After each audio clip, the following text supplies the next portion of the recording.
Don't bother bidding, Mason. Dad's legacy deserves real leadership now. Wyatt said it into the microphone, and the room went still. Chase smirked beside him, tapping folders like drums for execution. I felt every eye measure me, then look away quickly. I'll walk, I said quietly, and let success do the talking. The county annex smelled like copier toner and floor wax courage. A flag hung behind the dais, heavy with other people's victories. Our father's jacket draped my arm like a promise I borrowed. Ruth sat in the back, clutching tissues and looking years older. Wyatt cleared his throat, announcing their firm would absorb our contracts permanently. He held up the bid packet I spent nights building alone. Chase whispered loudly, "Little brother still thinks dreams pay invoices and payroll." There was laughter from chairs that once respected our family name. I heard Dad's voice anyway, steady as a plumb line. "Edge is honest," he had said, "and you'll never beg for respect." I swallowed and watched the clerk stamp their papers with ceremony. The stamp thudded like a nail through wood you measured wrong. "Congratulations," I said, and my voice landed softer than expected. Wyatt nodded, surprised I wasn't swinging at ghosts or pride.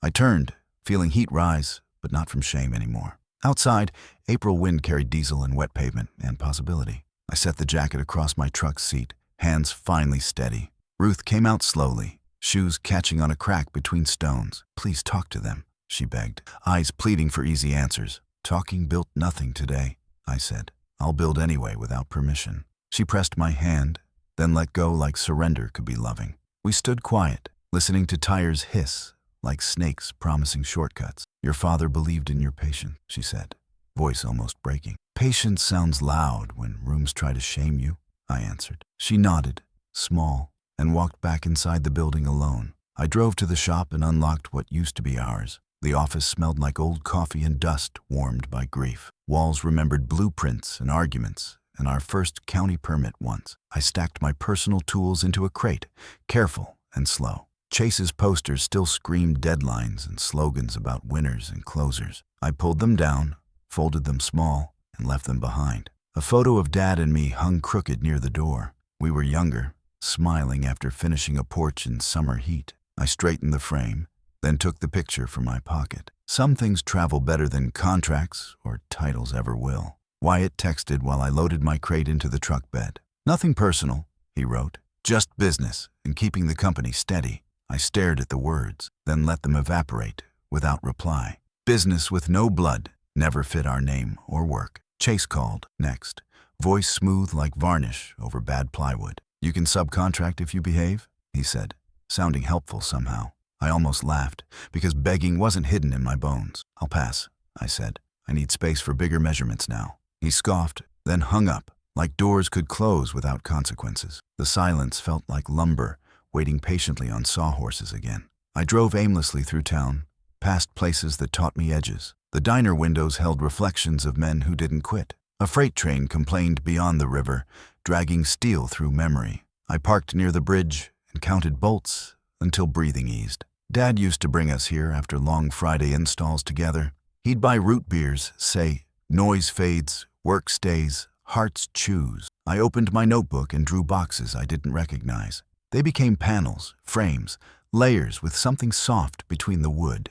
I wrote "quiet rooms" on the margin, then underlined it twice. The word quiet surprised me with how loud it sounded. Sun slid behind warehouses, and the town turned orange and patient. I went home to my cramped apartment over a shuttered pharmacy. The hallway smelled like mop water and burned toast and loneliness. I set the crate down and laid tools across the table. Each handle felt like a handshake from someone who still believed. I placed the photo of Dad where bills usually spread panic. His eyes grinned like he already knew what came next. "Make something that carries your name without shouting it," I remembered. The sentence found a chair in my chest and sat. I decided tomorrow would be the first good cut again. Sleep came late, trotting like a horse that mistrusts the gate. I listened to semis whisper along the highway, counting their miles. Someone argued downstairs, then apologized, then laughed, then fell quiet. I rolled the word quiet around my mouth like medicine. The betrayal kept replaying, but its edges dulled under inspection. Not because it hurt less, but because I chose measurements. I could build something new that didn't ask anyone's permission. Maybe people needed rooms that protected their work from careless noise. Maybe I needed work that protected my heart from careless brothers. Either way, morning would test whether vows hold their shape. Dawn found me in the parking lot, sketching beside the truck. Cold air thinned thoughts until only essentials stayed inside. I listed materials, costs, and steps like a recipe for dignity. Foam, fabric, frames, rails, brackets, patience, invoices, and quiet pride. I called Dale at the lumber yard when they opened their doors. He said, "You still building, Mason?" And I answered, "Always." I ordered enough to start, not enough to sink. Then I drove past the annex again, like a farewell tour. The windows glowed, but I didn't look for faces anymore. My steering wheel felt warm, like the future kept climbing. In. I parked behind a vacant unit near the rail spur. The landlord met me wearing a ball cap and cautious hope together. "Short lease, month to month, no promises," he warned me, frowning. "I don't need promises," I said. "Just 4 walls and patience." He handed keys that smelled faintly of oil and old ambition. Inside, dust hovered, waiting for someone to give it orders. I set tools down and walked the space like staking ground. When footsteps echoed back, they didn't sound empty anymore. They sounded like a drum line, announcing a quiet war. I smiled, turned on the light, and measured the first board. Morning hit like a bill collector, knocking with practiced knuckles and silence. I woke in the apartment above the pharmacy, air tasting stale. The floor sagged slightly, complaining about history it never volunteered to carry. My tools waited on the table like witnesses nobody would call. I brewed cheap coffee that scolded my throat but spared my pride. Dad's photo leaned against an unplugged lamp, watching me measure breath. Outside, delivery trucks hissed like snakes guarding treasure that wasn't mine. I stared at yesterday's sketches and felt courage shrink to threads. Betrayal echoed whenever the pipes groaned, like laughter trapped in metal. I rinsed the mug and counted minutes until the lumber yard opened. The landlord texted about rent with a reminder that felt like warning. "5th of the month," he wrote. "No grace this quarter, Mason." I typed, "Understood,"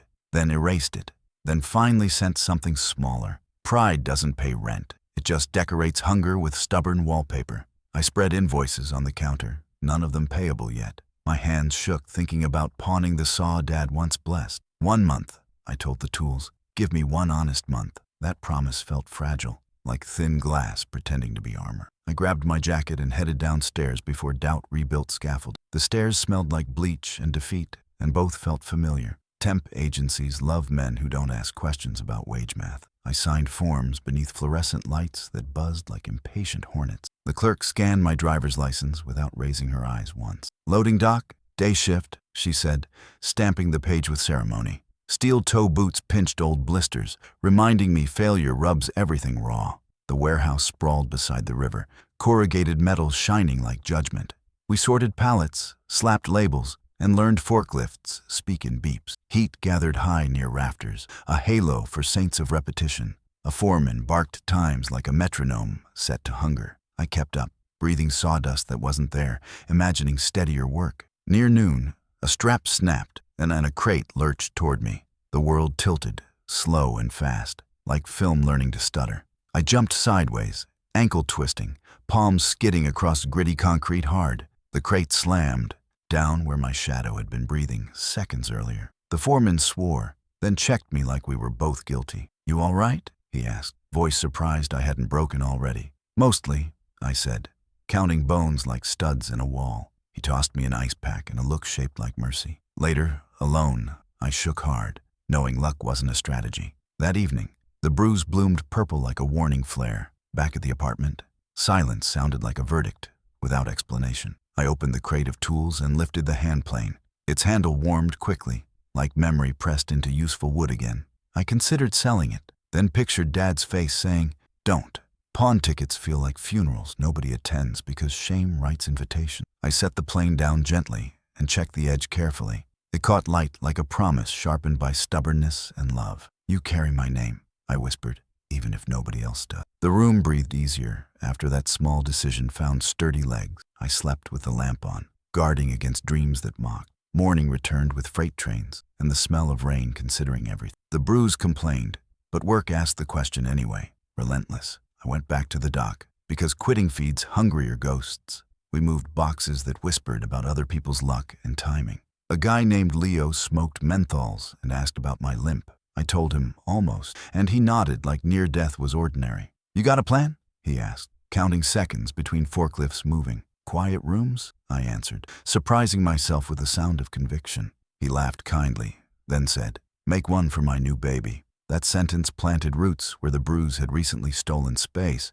I used lunch break to sketch panels behind stacked pallets hurriedly. Cardboard became walls, and lines became promise tied to patience. I wrote measurements beside grease stains, and it somehow looked holy. When the shift ended, I bought fabric and screws with exact cash. Dale at the lumber yard loaded scraps into my truck for free. "Heard what happened," he said, pretending not to offer charity. "Scraps cheap, talent isn't," he added, handing over a receipt. I swallowed pride politely and said, "You'll see what I'm building." He nodded like fathers do when pretending not to brag openly. The sky cleared and left the road shining like forgiveness approaching. The rented unit by the rail spur smelled like dust rehearsing. I swept the floor until my lungs remembered the rhythm again. I built the first frame crooked, then rebuilt it twice patiently. Foam bowed like a tired back, then settled under whispered apologies. Fabric stretched smoother than my nerves, and staples clicked like footsteps. I mounted the panel and clapped, testing the room's echo curiously. The sound returned softer, respectful, almost willing to listen longer. I built a second, then a third, hands slower, steadier finally. The space changed temperature, like quiet had actual weight and warmth. I sat down and cried without theatrics, grateful for unremarkable tears. A notice from the bank arrived under my apartment door, menacingly. "Delinquent," it read.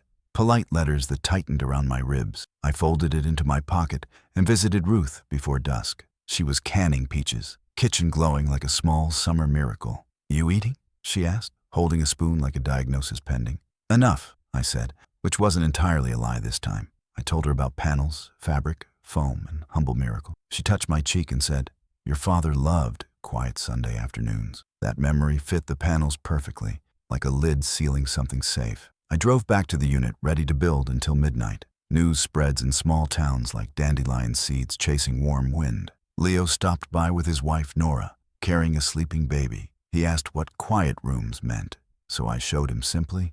We stood inside the unfinished room and listened to less noise together. The baby didn't stir when a train groaned past the siding. Nora smiled faintly, relief softening months of worry around her eyes. "How much?" Leo asked, already nodding yes in his posture. "Materials and time," I said, terrified of naming numbers aloud.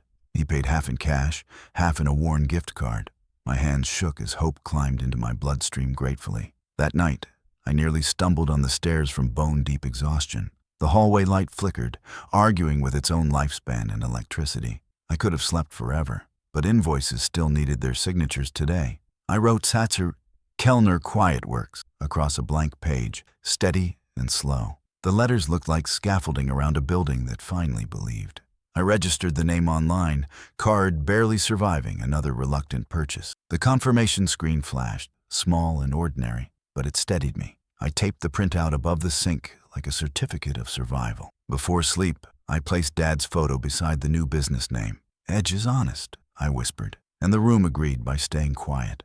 Weekends blurred into weekdays while panels multiplied like careful prayers waiting. I delivered Leo's order and installed them between studs with patience. Nora cried softly when the baby slept through the evening trains. "You gave us rest," she said, handing me a folded envelope. Inside, there was money and a note that read, "Thank you." I pressed it against the steering wheel and just breathed gratitude slowly. On Monday, the temp agency called and asked for overtime again. I said yes, because hustle builds bridges, pride usually burns. At lunch, I stapled fabric onto frames behind the loading dock. Workers watched and nodded like something useful was actually happening there. One afternoon, the foreman surprised me by leaning against the doorway thoughtfully. "You staying or building something worth leaving for?" he asked plainly. "Building," I answered, and the word felt like fitting into bones. He scratched his beard, then said, "Clock out early, I'll cover you." That mercy landed bigger than pay raises universities teach consultants to calculate.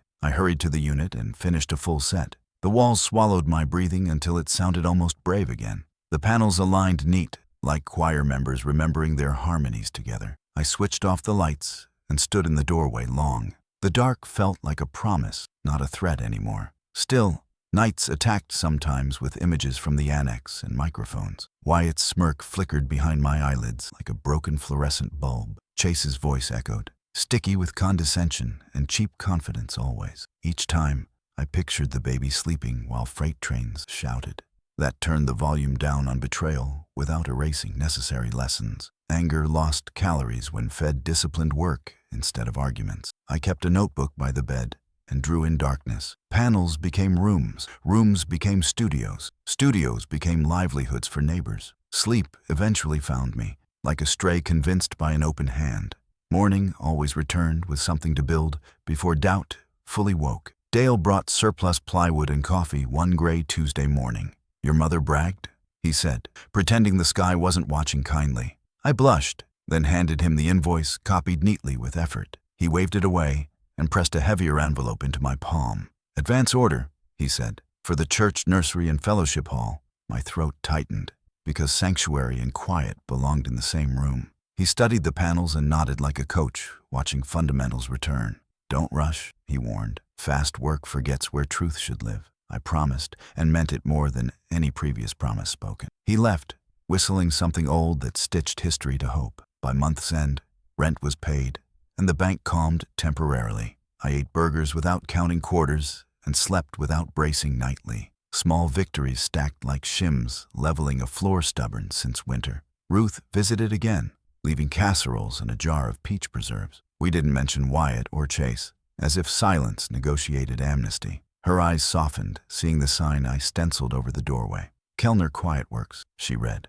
rolling the words like pearls through fingers. "It carries your name without shouting it," I said quietly. She smiled, and the room felt taller by several honest inches. I locked up after dark, listening to peaceful nothing echoing strong. One stormy evening, the power cut, and the town shrugged sleepily. I lit a work lamp and watched rain muscle down gutters. The panels took thunder like a challenge and softened it respectfully. I remembered the annex, microphones, and decided their verdicts no longer matter. I could lose contracts again and still keep this inside work. That realization made my spine lengthen the way trusses know loads. I traced Dad's initials into pencil on the last panel finished. Then I erased them and signed my own in tiny letters. The room didn't cheer. It simply agreed by holding its shape. I exhaled and understood survival had upgraded into purpose finally. By early summer, I had 3 installs scheduled and 2 inquiries pending. The bruises faded, the limp disappeared, but caution stayed friendly. I kept a spare strap in the truck to defy accidents.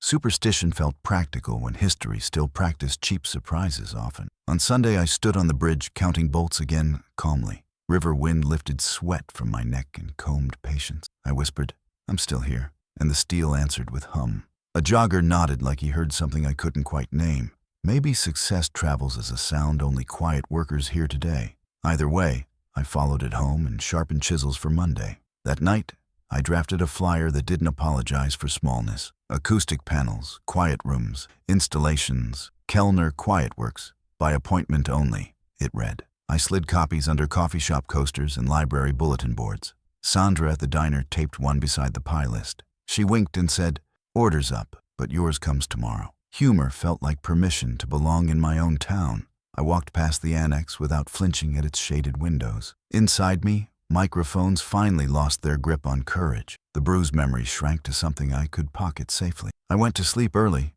ready to meet the next morning. I woke before sunrise, printing flyers on a borrowed printer. The paper curled, but the ink held like stubborn conviction.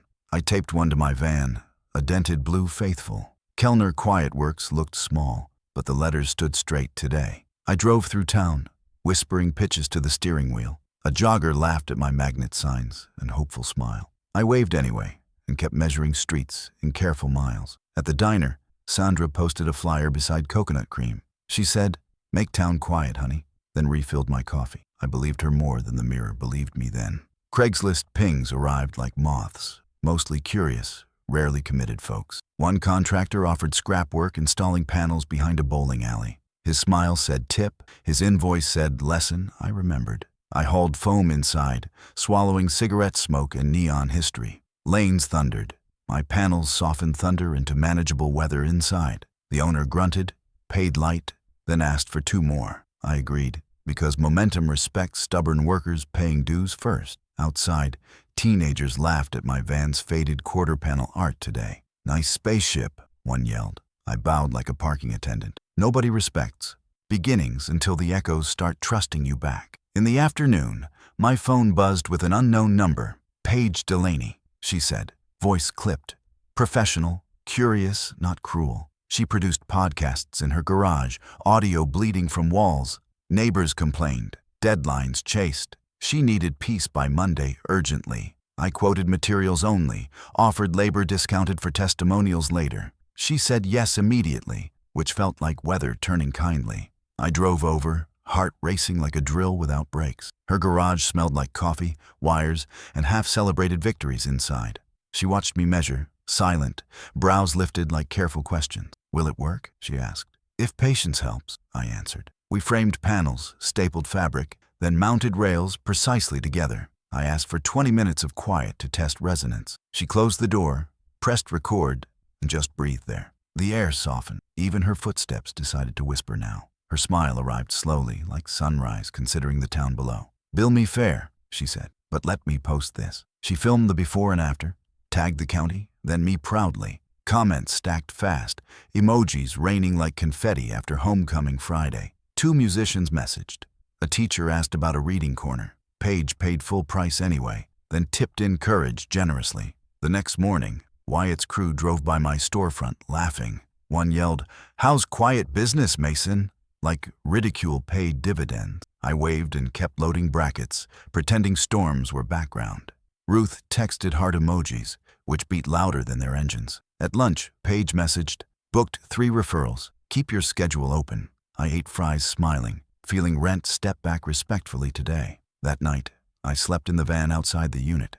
Smell of foam and fabric felt safer than my apartment. I counted breaths matching the click of cooling metal panels. Dreams came without microphones, just sawdust drifting like snow tonight. Invoicing terrified me more than saws. Numbers expose fragile confidence. I designed a logo, a square K tucked inside lines. Paige emailed, "Use this photo," my panels glowing behind microphones. I clicked send, heartbeat drumming like stubborn rain on tin. The bank still frowned, but fewer numbers flashed red today. A foreman stiffed me 50, calling it educational pricing publicly. I wanted fury, but I chose another panel instead tonight.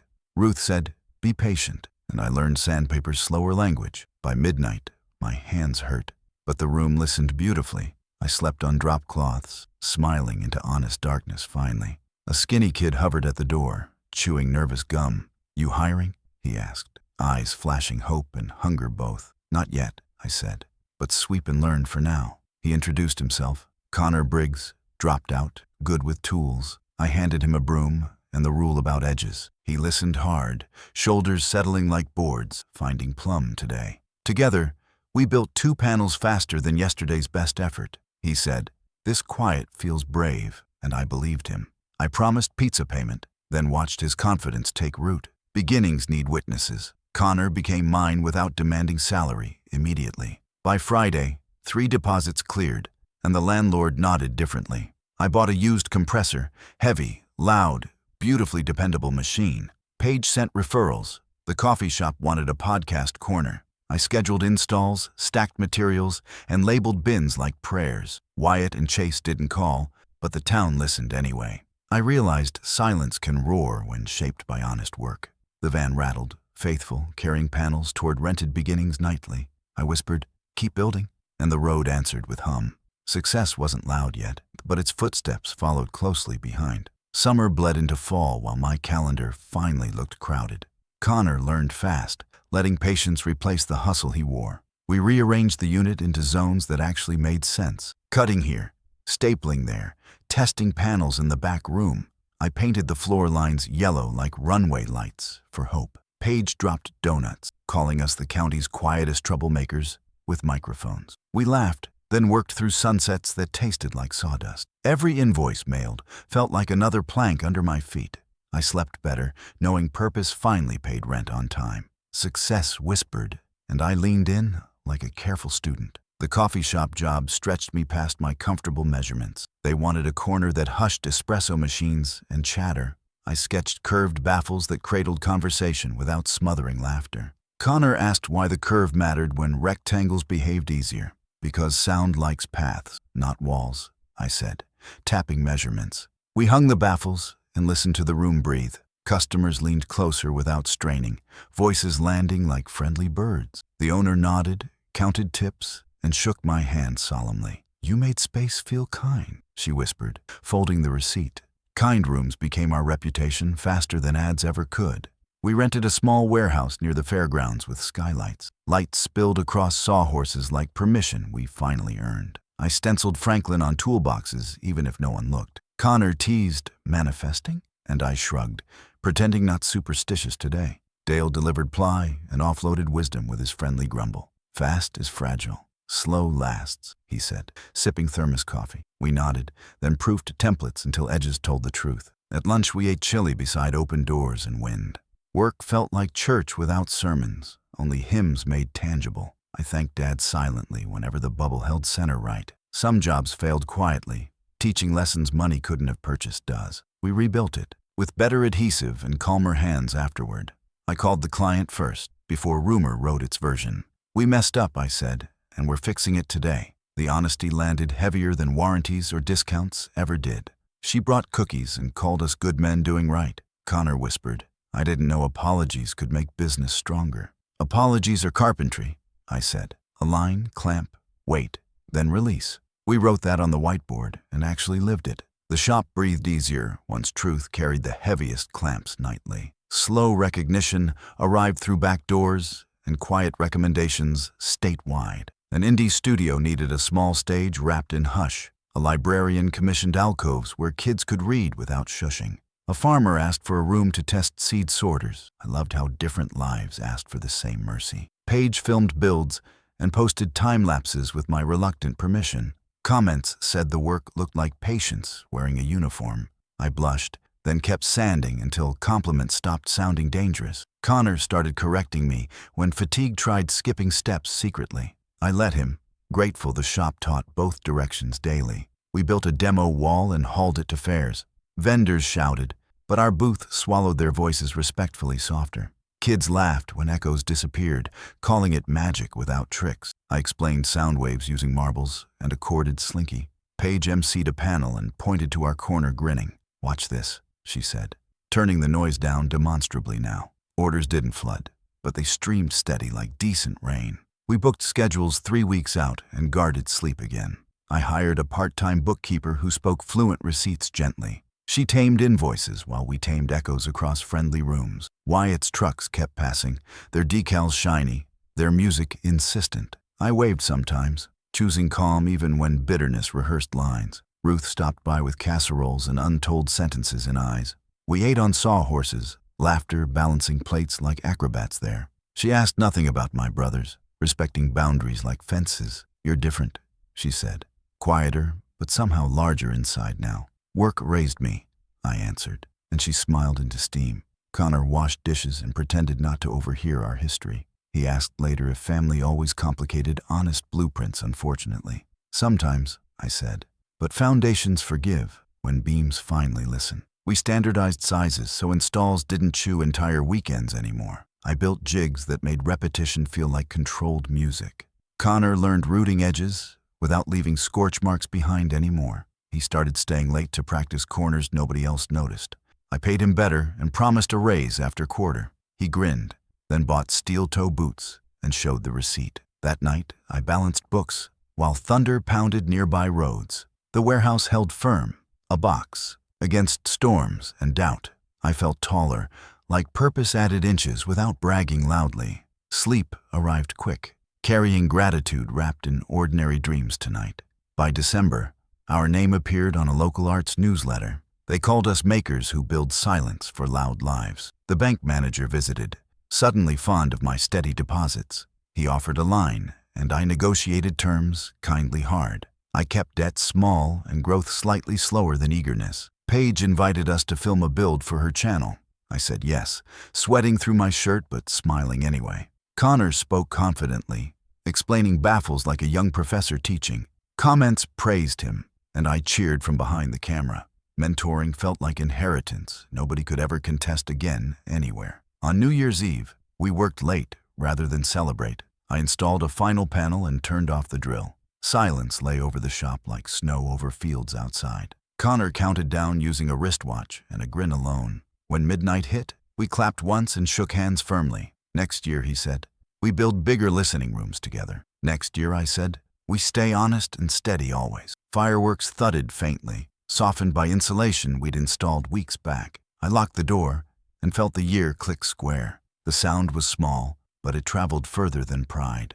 The turning point started with an email I almost deleted unread. I skimmed the subject line twice, thinking it was spam again. Regional Children's Hospital. Sensory-friendly rooms consultation, the message said, steady and calm. My hands went still, then trembled, then steadied again with breath. I reread the body while coffee cooled into courage beside me. An architect named Lila Mercer requested designs for pediatric waiting and recovery spaces. She wrote about noise thresholds, overstimulation, and families surviving long nights together. Paige had apparently recommended us after overhearing a doctor complain about echoes. I closed my eyes and pictured panels holding anxious hearts without shouting. Then I typed yes before fear could bargain away the chance. Layla arrived wearing boots, blueprints, and a pen that clicked confidently. She walked our shop like a scout choosing ground before winter. Tell me what quiet does for a frightened child, she asked. I spoke about breath-finding rhythm when echoes quit their bullying.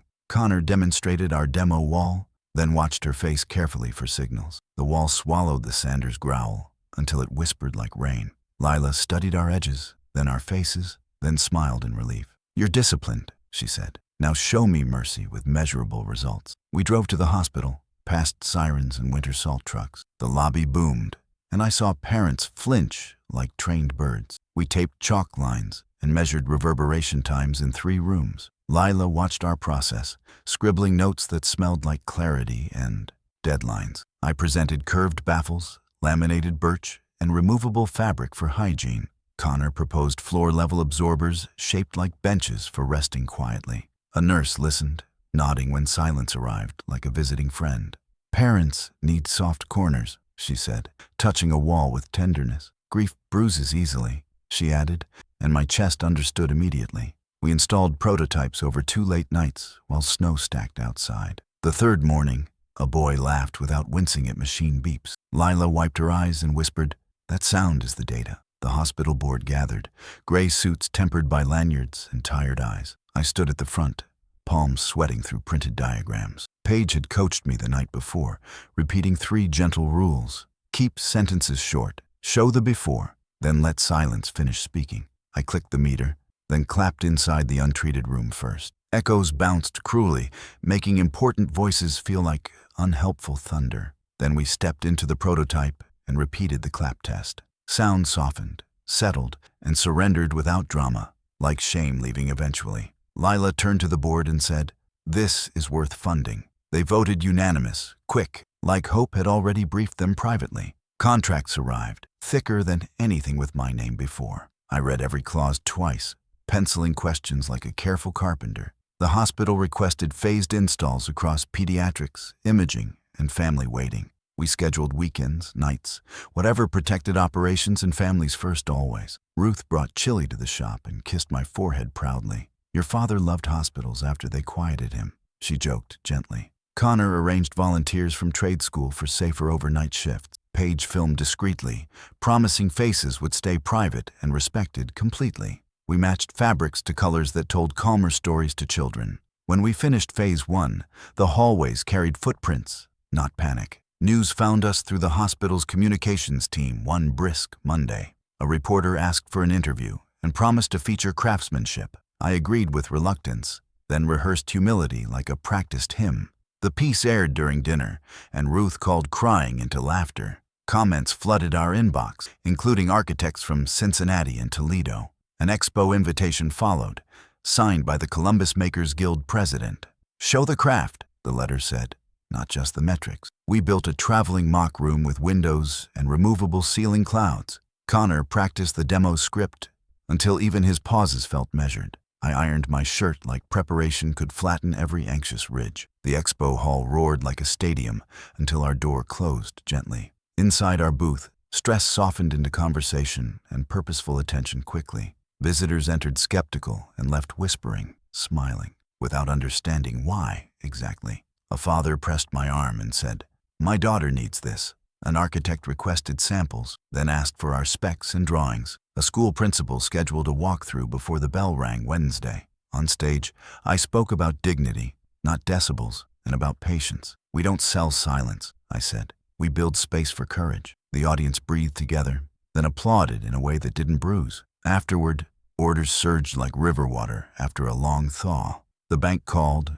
voice suddenly warm like a porch in June. The manager offered a line, praising our receivables and hospital contract. I smiled and asked for terms that protected sleep and payroll. We kept the number humane, collateral modest, covenants understandable always. Connor celebrated with milkshakes, smearing chocolate across invoices accidentally. Paige toasted with diner coffee, declaring us officially quiet famous locally. I hired 2 part-timers, veterans steady with hands and patience. We instituted checklists that caught mistakes before they learned confidence. I slept 6 hours straight, then woke without checking rent terrified. The calendar showed bookings stretched through spring like dependable bridge planks. One evening, I caught myself humming while sweeping the warehouse floor. Lila emailed photos of kids coloring beneath clouds we designed gently. In those images, fear looked smaller than crayons and blankets. I stared too long, then laughed, then steadied, then wrote notes. Our product names changed from numbers to words like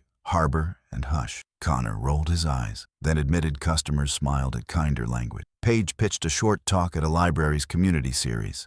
Tell the story, she urged. Show why your rooms matter. I practiced in the van, windows fogging with nervous intentions. The sentences felt true without needing me to push hard. After the talk, a middle school teacher approached with an ask. Her classroom shared a wall with a clattering cafeteria door. She wanted quiet corners where anxious students could land gracefully. We built 2 nooks and watched shoulders drop across Tuesday afternoons. The principal wrote a letter describing measurable focus gains and calm. That letter traveled faster than any ad I could afford. City Hall requested a consultation about acoustics in the public chamber. I laughed privately, remembering microphones that once pronounced my exile painfully. Now, the same room sought my advice about listening well. The hallway smelled like policy and redemption walking side by side. Spring returned with soft rains, and trucks filled with fabric rolls. Our workflow tightened, our mistakes shrank, our gratitude learned structure. Ruth baked pies for the crew and told jokes from Dad. Connor taught volunteers. Volunteers corrected me when fatigue proposed shortcuts. I didn't mind, because safety keeps pride from writing headlines. Lila invited us to a fundraiser and introduced me softly. This is Mason, she said. He builds rooms that let courage speak. I shook hands with donors who cared about outcomes, not noise. Driving home, I realized revenge had matured into something gentler finally. I didn't need them to hear me. The town already listened. That night, Wyatt's trucks rattled past our doors loudly, then slowed.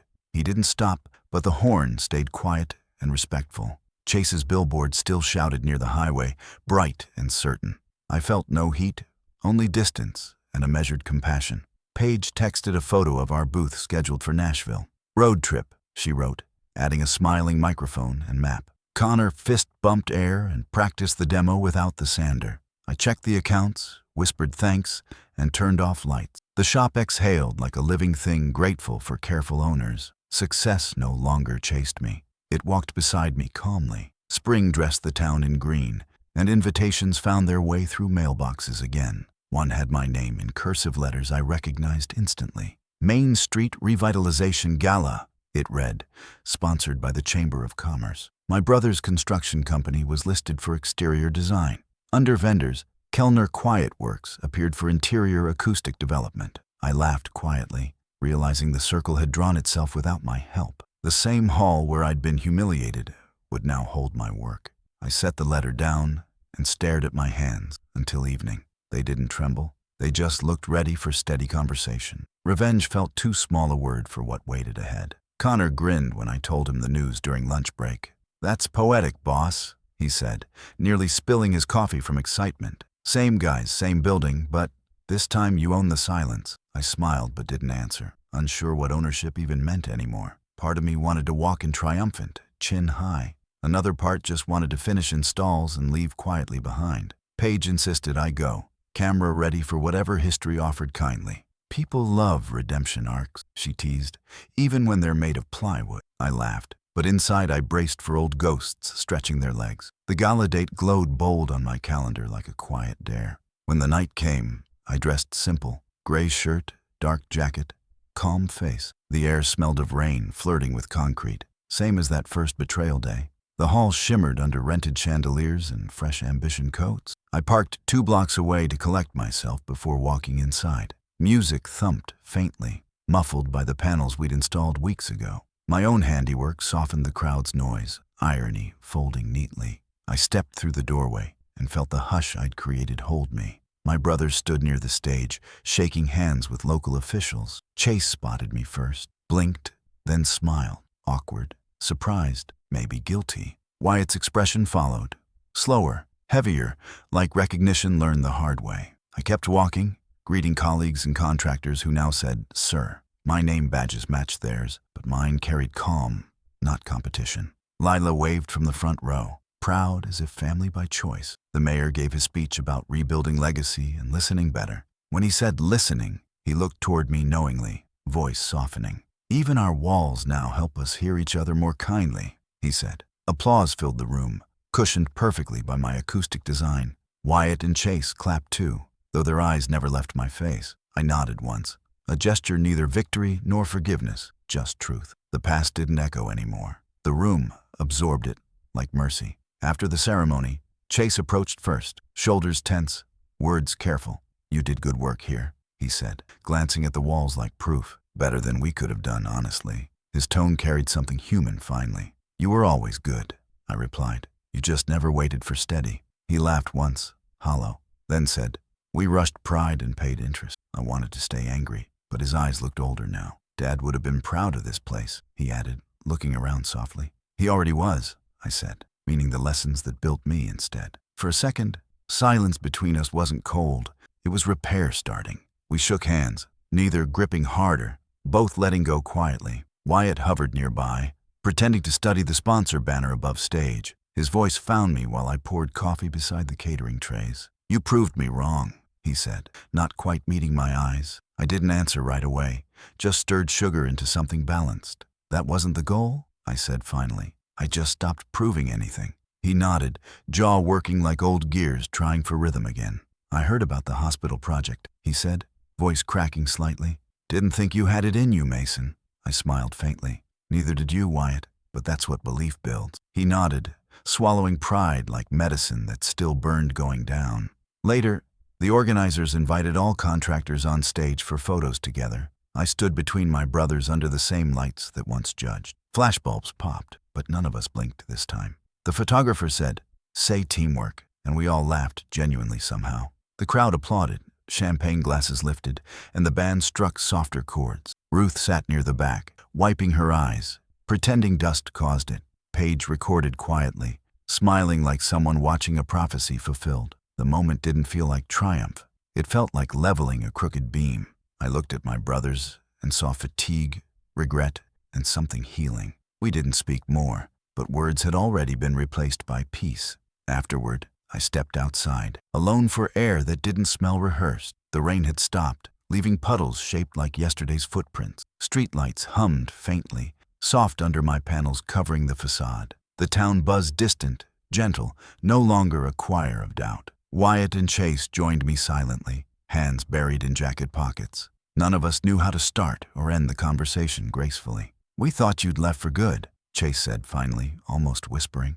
"I did," I answered, watching reflections ripple in the puddles nearby. "But sometimes, walking away just means walking toward something real." They both nodded, like understanding just reached them a few years late. The three of us stood there, rain dripping from the awning quietly. Ruth appeared in the doorway behind us, her smile trembling. "Boys," she said, "your father would have loved this night."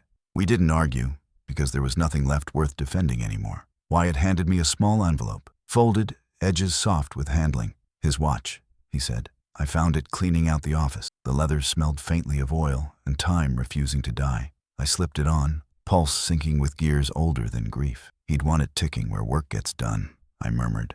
For once, my brothers agreed without needing words, just quiet breathing. When everyone drifted home, I walked back through the hall slowly. The lights dimmed, but the air still felt warm, alive, human. My panels glowed faintly in the exit signs, holding stories no one heard. I ran my fingers along the smooth grain near the stage edge. This was the same building where shame once taught me silence cruelly. Tonight, silence taught me peace, not punishment, and that difference mattered. I could almost hear Dad's laugh, mixed with sawdust memory faintly. "Good cut, son," his voice said somewhere between pride and relief. I smiled, turned off the light, and let the room rest fully. The sound of success didn't shout, it just followed me home again. The morning after the gala, the air felt different in my lungs, lighter somehow. I drove to the shop before sunrise, lights still off, only dawn outlining the rafters. Every sound in that place meant something I'd built with my own 2 hands. The smell of varnish, the faint hum of the compressor cooling down, even the creak of the rolling door,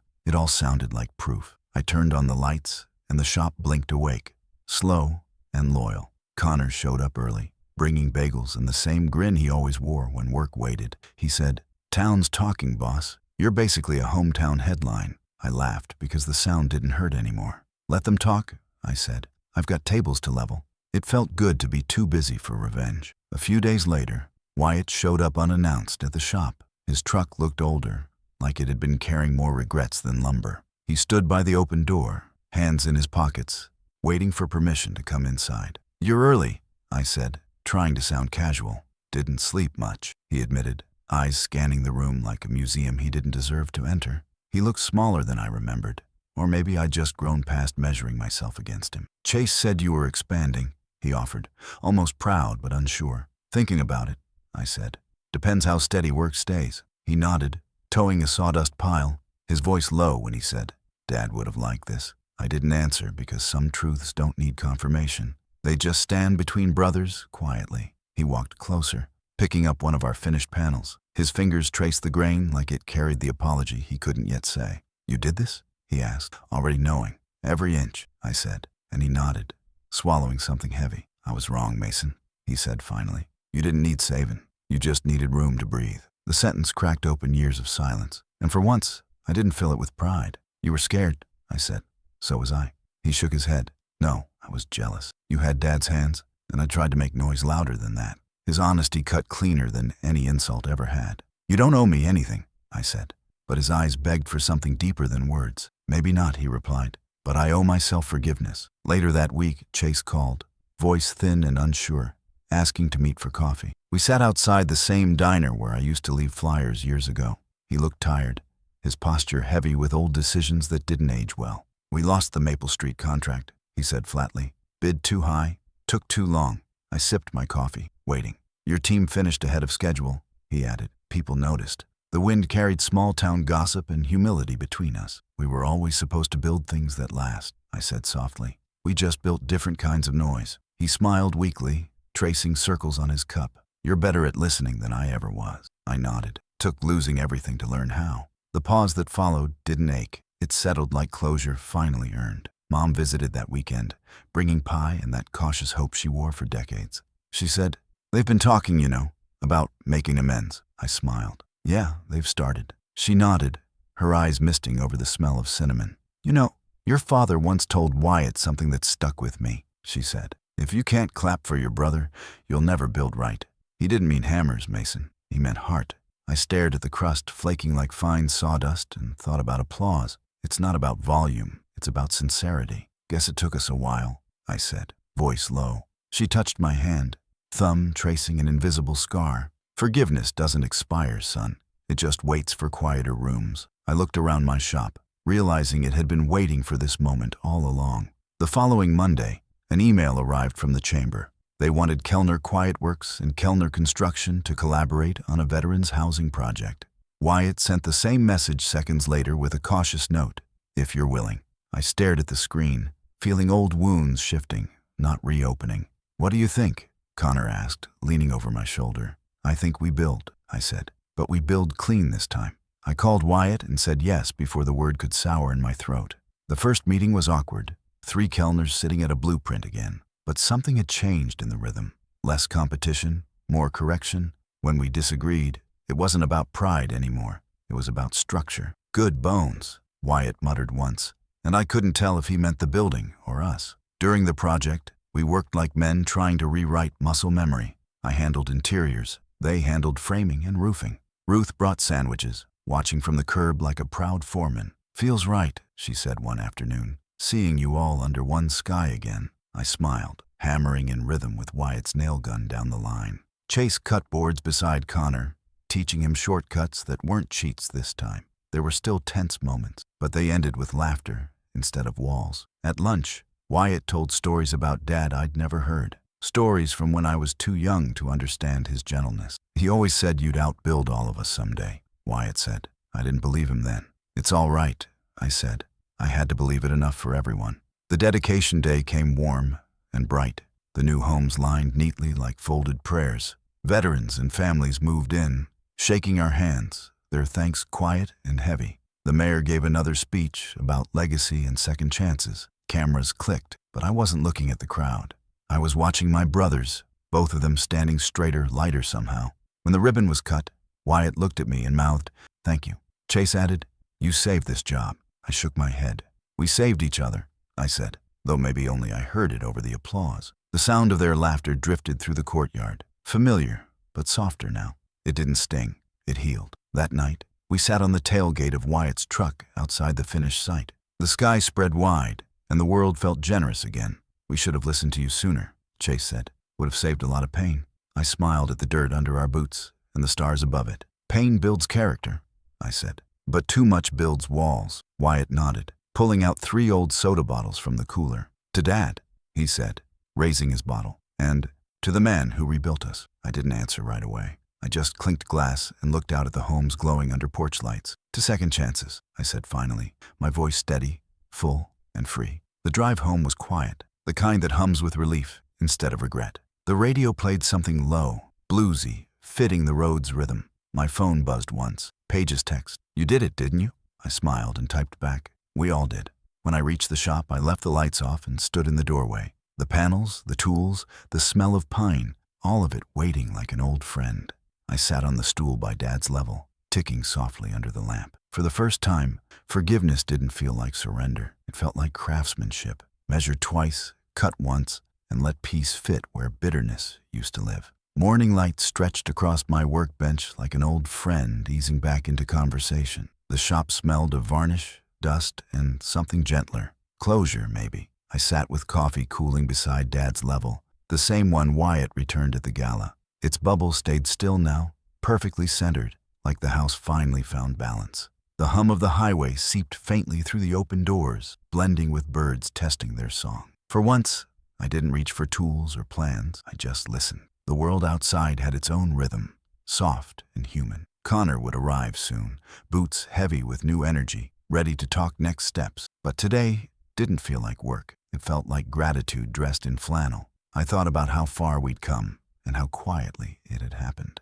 That afternoon, Ruth came by with groceries she claimed were extra. She never needed an excuse to check in, just a reason to linger. "You look rested," she said, unpacking bread like it might reveal secrets. "I am," I said, "for the first time in a long while." She smiled, nodding toward the framed photo above my desk, the 3 of us, standing together at the veterans' site, dust in our hair, peace in our eyes. "Your father would have called that a good day's work," she said softly. I poured her tea, and we sat in the quiet that used to make me restless. "You've built something bigger than walls," she said. "You built a way for them to come home." I felt her words land, deep and true, like nails finding perfect studs. After she left, I drove out toward the river bridge where it all began. The same steel bolts glinted under sun, steady as ever. Same graffiti, same wind slicing clean through open space. But standing there, I realized the bridge hadn't changed. Only the man walking across it had. The anger I once carried here had dissolved into patience, like water polishing stone. I rested my hands on the railing, hearing echoes of Dad's voice. "Edge is honest, son," he used to say, "so the weight doesn't twist the frame." For the first time, I understood he wasn't just talking about carpentry. He was talking about life, the weight of pride, the pull of forgiveness, and the balance between them. I closed my eyes, letting that lesson settle like sawdust after sanding. Evening brought rain again, soft and clean, tapping the shop roof in rhythm. Connor stayed late, finishing up a small project for a local artist. "You're quiet tonight," he said, setting down the nail gun. "Thinking," I replied, "about what comes next." He nodded, pulling up a stool. "You ever think about slowing down? Maybe teaching?" I smiled at that. Maybe, I said. Quiet's worth spreading, don't you think? He grinned.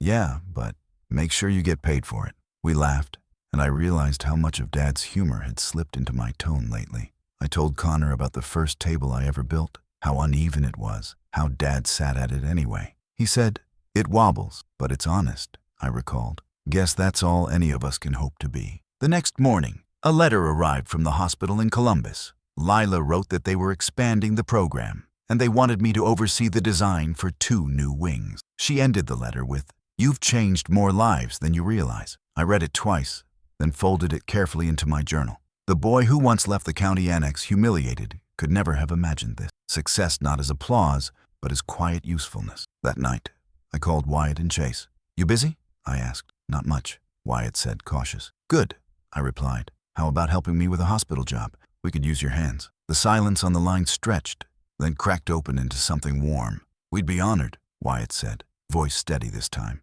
Weeks passed, and the project grew like faith rebuilt carefully. My brothers handled the framing again, while I worked the interiors. We didn't talk about the past much, only deadlines, measurements, and coffee orders. Yet somehow, in the rhythm of work, forgiveness wrote itself into each nail, each cut, each shared lunch under the awning. On the final day, I watched them sign off the last checklist, proud and humbled. Chase clapped my shoulder. "You know, Mason," he said, "you never rubbed success in our faces." I shrugged. "Didn't have to," I said. "It's loud enough on its own." Wyatt chuckled, rubbing his hands together. "You're still the quiet one," he said. "Guess Dad's chair was always meant for you." I smiled, shaking my head. "No," I said. "I built my own." That weekend, I invited them, and Ruth, to my house for dinner. Not the old family home, but the one I'd built myself. The table sat in the middle of the open living room, handmade from reclaimed oak, warm under soft pendant lights. Every chair matched but one, a replica of Dad's, sanded smooth, lacquered with care. When they arrived, there was laughter, awkward at first, but genuine by dessert. "You kept the tradition," Ruth said, eyes glistening as she looked at the empty chair. "No," I said. "I changed it." We filled the seat with dishes, with stories, with laughter, instead of ghosts. No one claimed it, because it didn't belong to one man anymore. It belonged to all of us who finally learned how to listen. After they left, I stayed at the table alone, tracing the wood grain. The house was quiet, but not lonely. The air carried that same hum of satisfaction that comes only after long, honest work. I thought about every version of myself that once lived in silence. The boy who stayed small, the man who almost quit, the craftsman who rebuilt, meaning one panel at a time. They all existed somewhere inside me still. But they were at peace now. The house creaked softly, like an old friend stretching before sleep. I looked around and realized every sound here was one I had earned. And for the first time, I didn't wish anyone else could hear it. Before bed, I stepped outside to breathe the night air. The moon hung low, spilling silver over the yard where fresh grass swayed. Somewhere far off, I heard a freight train hum across the valley, its voice low, patient, and sure. I smiled, thinking how that sound used to haunt me. Now it just reminded me how far echoes travel. Success doesn't shout. It hums steady, following truth wherever it goes. I closed my eyes and whispered to the night, "Dad, the chair's still empty, but the table's full." Wind rustled through the trees, answering like approval. And I knew then, truly, that my revenge had never been success. It had been peace. If this story reached you, share it with someone who's building quietly. And tell me, should I invite my brothers to sit again, or let silence keep the last word?